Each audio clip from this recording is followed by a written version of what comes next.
ઉમરેઠ વિધાનસભાના ધારાસભ્ય અને પૂર્વ કૃષિ મંત્રી ગોવિંદભાઈ પરમારનું નિધન થતાં ખાલી પડેલી આ બેઠક માટે આગામી 23 એપ્રિલે ચૂંટણી થવાની સત્તાવાર જાહેરાત કરવામાં આવી।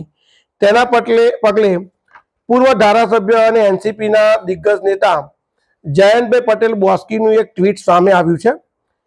તેમાં એમણે આગામી વિધાનસભાની પેટા ચૂંટણી લડવાની જાહેરાત કરી છે।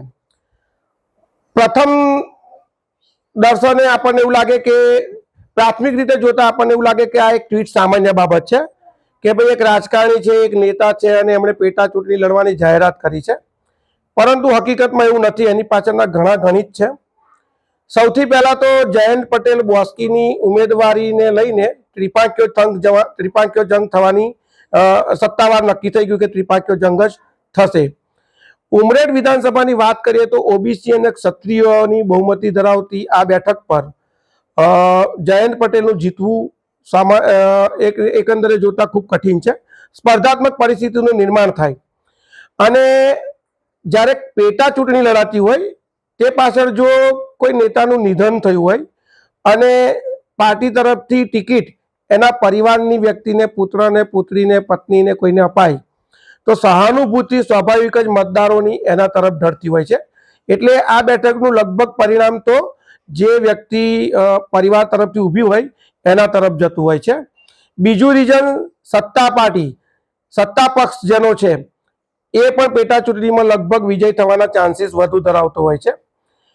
આ જોતા કોંગ્રેસ અને ભાજપ વચ્ચેનું આ જે ચૂંટણી થવાની હતી અને એના બદલે જયંત પટેલે ટ્વીટ કરીને જાહેરાત કરી છે કે ભાઈ પોતે ચૂંટણી લડવા ઈચ્છુક છે।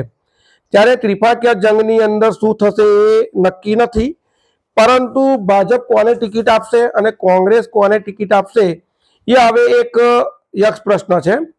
કોંગ્રેસમાંથી કદાચ કપિલાબેનને રિપીટ કરાય, પરંતુ ભાજપ ગોવિંદભાઈ પરમારના પરિવારમાંથી કોઈને ટિકિટ આપે છે કે કેમ એ એક પ્રશ્ન થશે।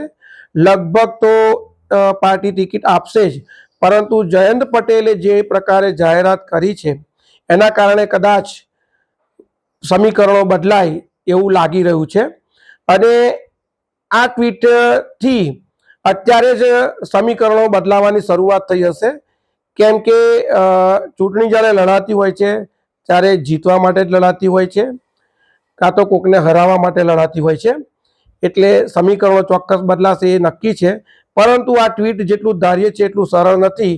એની પાછળ ખૂબ મોટા ગણિત છે।